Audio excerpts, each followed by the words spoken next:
Iran विरुद्ध अमेरिकेतील शस्त्रसंधी आज संपणार असल्यानं जगाची धाकधूक वाढली।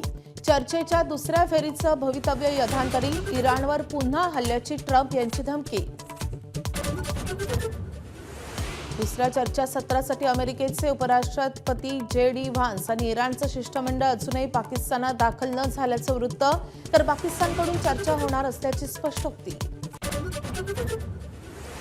झोपेचं सोंग घेतलेल्या लांडग्यांना महिला आरक्षण नकोय, मुख्यमंत्र्यांचा विरोधकांवर हल्लाबोल, तर राजकीय दर्जावरून पुन्हा विरोधकांना डिवचलं। अजितदादांच्या विमान अपघातावर माझ्याही मनात शंका, बारामतीच्या प्रचार सभेत सुनेत्रा पवारांचं अपघातावर पहिल्यांदा जाहीर भाष्य, तर सत्य बाहेर येईपर्यंत शांत बसणार नाही, मुख्यमंत्र्यांचा पुनरुच्चार।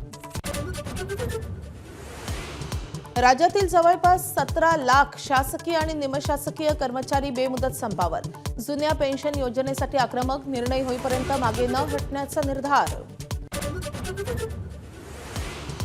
नाशिक टीसीएस मधल्या पीडितेच्या जबाबातून अनेक धक्कादायक खुलासे, अश्लीलतेचा कळस गाठत तरुणींचं शोषण, आरोपींनी मोबाईलमधून काही डेटा डिलीट केल्याची शंका।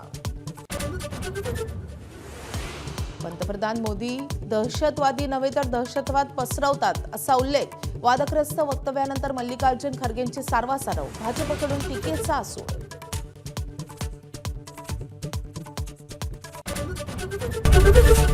एबीपी माझा, उघडा डोळे बघा नीट।